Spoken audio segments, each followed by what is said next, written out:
back to my channel. My name is Sarah. Every Friday on my channel until it's time to decorate for Christmas, I share something fall related. It's been fall decor, fall DIYs, some recipes, but today will be just a little bit different. I don't know how it is where you live, but in the South, football is a big thing. It's always a joke that when you get married, you pick a date that doesn't land on a good football game. So I'm from Louisiana, so that means I am an LSU girl through and through. And if you've ever been to LSU, you know that tailgating, football watch parties, we live for that type of stuff. It is so much fun to get together with your friends, watch some good football, and just have a good time. When I was thinking about tailgating, the first thing that comes to my mind is jambalaya. Jambalaya is a Cajun dish that's usually made in a big round cast iron skillet at football games, family functions, or like today, just in my kitchen for me. It's made up of rice, pork, chicken, sausage, and a whole bunch of flavors. It is very easy to make.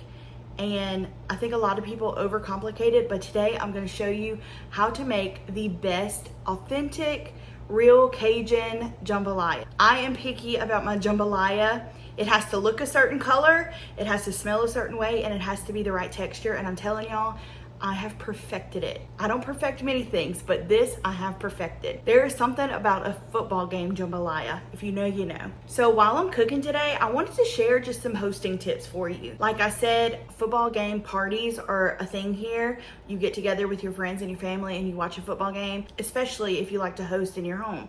I love to host people in my home, especially around the holidays. So I'm gonna be sharing some hosting tips with you. Just some things that you should remember throughout the holiday season while you're hosting people in your home, whether it's 5 friends for a game night or 50 people for a holiday party. I think that these tips are super important and a lot of people forget about them. Y'all come along with me as I show you how to make some Cajun jambalaya. I've already got my stuff prepped and ready to go, and I'll share some hosting tips in between. And as always, if you enjoy home decor content, home inspiration, holiday decorating, vlogs, or just like hanging out with me, please subscribe, like this video, share it on your social media. You can follow me on my social media pages. I have them in the description below. So let's get started. Hey y'all, so the first thing you need to know is that you need a cast iron pot or a Magnolite pot. That's what I'm using today, just something that can go in the oven. So you're gonna wanna put some oil at the bottom of your pot. I totally forgot to do that, but I just added some later. I started with my pork. You wanna put that in there and add some salt and pepper pretty liberally.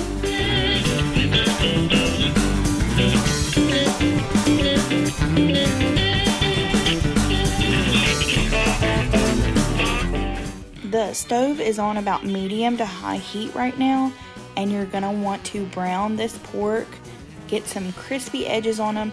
Don't worry about what's at the bottom of the pot. We will get all of that goodness up in a little while, but just cook down your pork.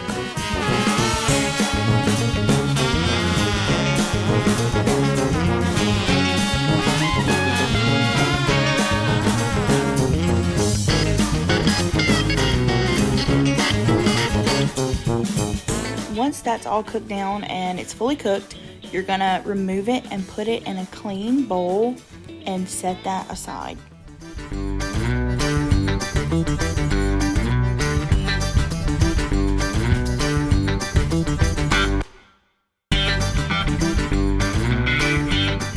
I will have all of the measurements and all of the instructions in the recipe in the description below. So the next thing you're going to do is add your chicken and your sausage. Let that cook in the pan. You don't have to add any more salt and pepper to this part. Just let it cook all the way through. I cooked this for about 15 to 20 minutes until it was fully cooked and browned. And at this point, you're going to want to put your stove on 300 degrees.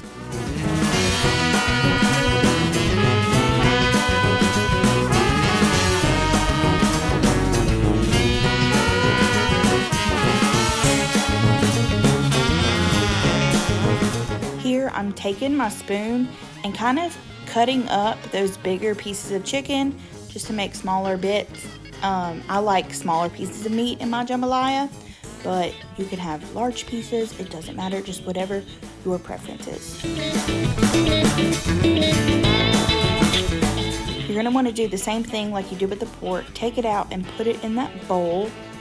Then take your onion, bell pepper, and celery and put it in your pot. I have these frozen already in my refrigerator, in my freezer. So I got those out and put it in the pot, and the liquid and moisture from these onions and bell peppers are going to get all of that goodness out from the bottom.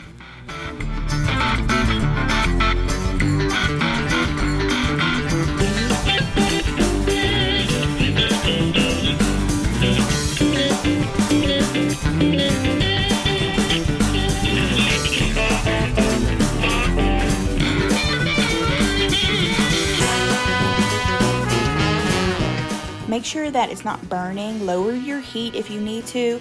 I added a little bit of water just to help get some of that goodness from the bottom. My mama always called it gree-gree.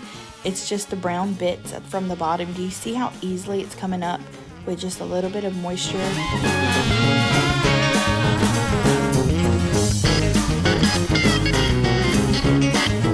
Don't be like me and forget your garlic.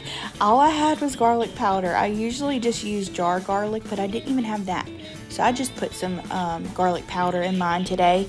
Next is Cajun seasoning of your choice. I like Slap Ya Mama because it has less sodium than most, especially Tony Chachere's. So since it doesn't have much sodium, I put a little bit more salt. At this point, some people put chicken broth or chicken stock. I just put 3 beef bouillon cubes in mine.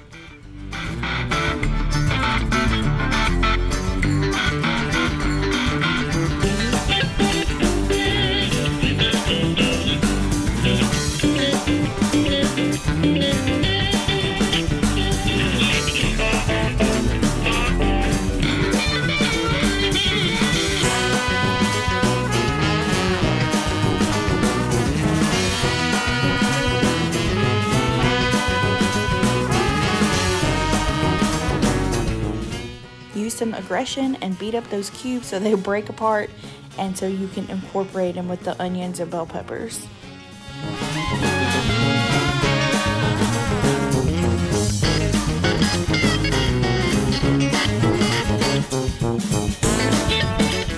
Cook these vegetables until they are completely mushy, and just keep adding a little bit of water at a time. Cook it low and slow until it looks like this. They should be dark and should be very mushy. I even take my spoon and mush them down just a little bit more.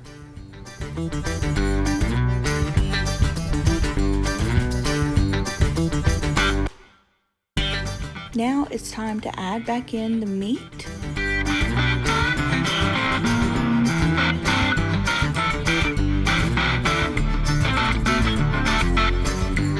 I totally forgot that my measuring cup was broken.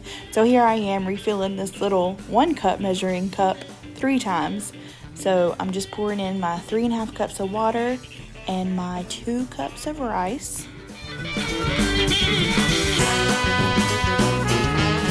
Use some hot sauce that you like. I like Louisiana hot sauce. 1 teaspoon, or if you like it a little bit spicier, just go in and put what you like.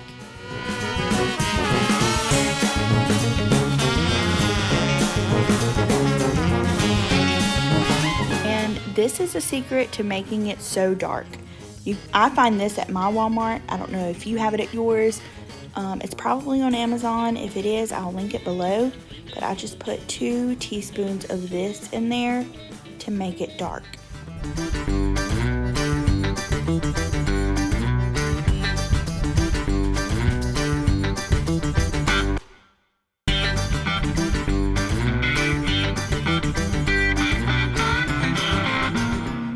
Stir all of this together really well and turn your heat up on as high as it can go.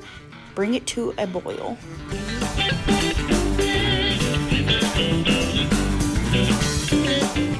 Once it's boiling, you're going to turn the heat off, put on your lid, and put it in the oven.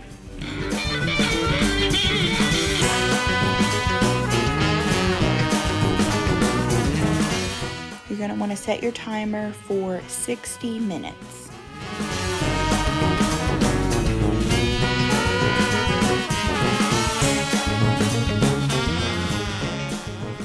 my jambalaya is cooking, I wanted to share with you just a few tips to make your hosting and your gatherings so much better and easier.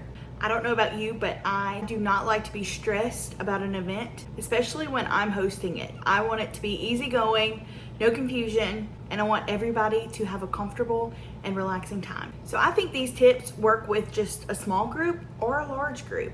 And no matter what the theme of the party is, whether it's a birthday party, holiday party, game day party, whatever, I think these tips are really, really good. The first thing I have is to remind people. So I know for me, if I see an invitation one time, a month in advance, if I do not write it on my calendar, I'm gonna forget. Now, I've gotten a lot better at writing things on my calendar, especially because of YouTube, just have to stay on top of things. But I think it would be a great idea to remind people a week before the event.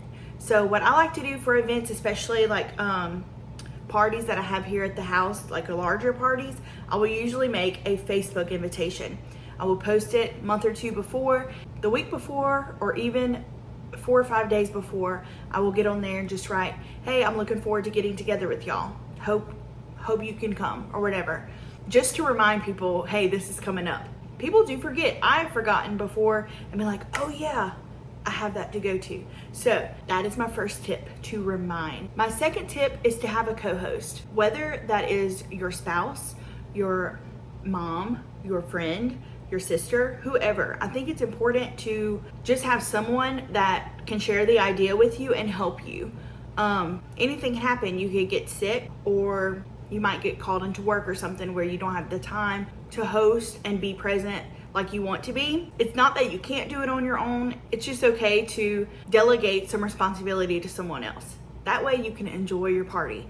So what I like to do is just call up a friend and be like, hey, do you mind helping me with this? 9 times out of 10, they're gonna be like, sure, absolutely. So let them help you invite people. Let them help you get ice, things that you don't really think about, drinks, cups, stuff like that. They can help you do that. They can help you set up the party, help you welcome people in your home. Let them be the first person there at the party and the last person to leave. The next thing is something that I think a lot of people forget about, and it's super important, and that is parking / navigation, helping them find where your party is. So I have gone to several parties where I just don't know where to park. I don't know how to get there. There were no directions, and you just kind of have to guess, and it ends up just being awkward. No one knows where to park or what access to go through in the house. Do you go through the front door or the side door? Make that clear to your guests. Hey, you should come through the side door, or you should use the front door. You can also park in the yard, or you can park in the street. You can park behind our vehicles, whatever.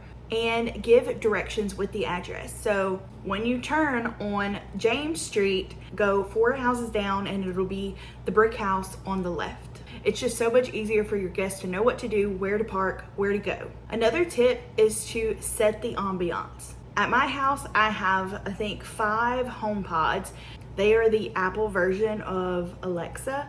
I hope that doesn't trigger some of your Alexas, but we have them. We have one in the kitchen, one in our bedroom, one in the living room, one in Cody's office. I will put music on, the same music on all of the HomePods. It's an easy way to get around not having house speakers. So it doesn't have to be loud, but just some background music to kind of set the mood. So if people are coming over for Bible study, I will put worship music on. Holiday party, I will usually put, I like a station called Peaceful Holiday, and it's just instrumentals, peaceful holiday instrumentals, and everyone seems to love that. Or if it's like a fun holiday party, I will put just regular Christmas music on. Just something, that way it's not totally silent while your guests arrive. Light some candles in your house. In the bathroom, I think it's really important to light a candle in there. That way you don't have a chance of someone knocking it over or anything. It's just gonna be in the bathroom, with the door shut. It will help make your house smell good. Also, lamps. Lamps are so cozy and inviting and just give a calm, peaceful feel. Turn the overhead lights off and turn your lamps on. It makes such a difference. and really creates such a cozy atmosphere in your home. So ambiance is very important for a party. Another thing is to make sure your pets have somewhere to go, or if you have children, give them an activity or somewhere to go if it's not a party for them. I don't have any children, but I do have cats, and no one likes cats around when they're trying to eat or hang out. Now, some of my friends will be like, go get the cats, I want the cats, and we will at that point. But while everyone's coming, we especially put them away into another room. They don't have the opportunity to run out of the house if people are bringing stuff in and the door is accidentally left open. But also, I just want to respect other people. They might not like pets. So I just want to make everyone comfortable and not feel bombarded by animals when they come to my house. A lot of our friends do have children, so I'll always keep a toy box in my house. They know exactly where it is when they come to Sasa's house. It's behind the couch. But let them know your boundaries. If you don't want them running around your house, I think it's important to make that clear. Look, we have this area we can play in, and I don't think that's rude or mean, but just give them a certain area where they can play in if you don't feel comfortable with them running around your house or getting into something that could potentially harm them, or they could create a mess. And the last tip I want to share with you is to enjoy your party.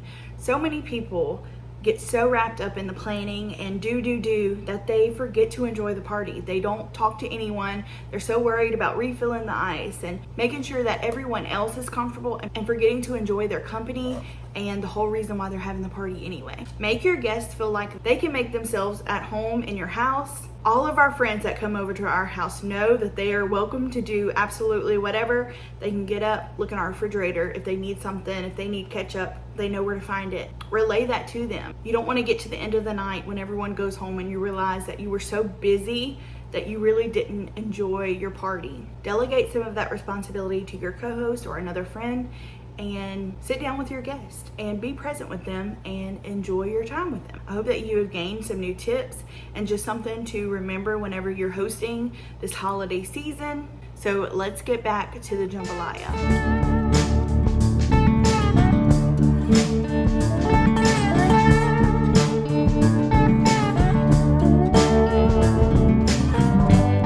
I know you'll be tempted to open the pot as soon as it comes out of the oven, but you need to wait and let it rest for at least 10 minutes. It is finally time to unveil all of this goodness.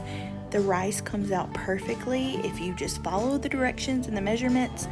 It's all cooked. It's so good. I could have used a little bit more of that browning sauce, but the rice is still dark and that doesn't change the flavor at all. You just mix it all together and plate it up.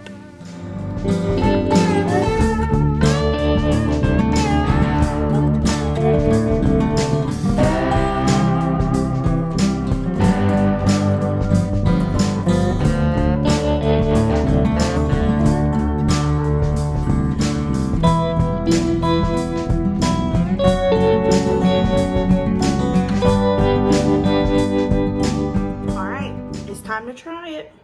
Let's try it together.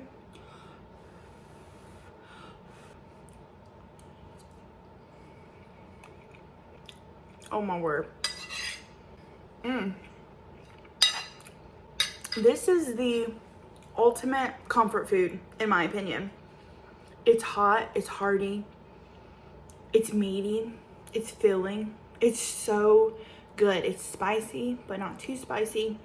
It's not dry, like some jambalayas can be very dry. Y'all, this is so good. You have got to make this, put it on your list. Your whole family will enjoy it and they will be impressed, trust me.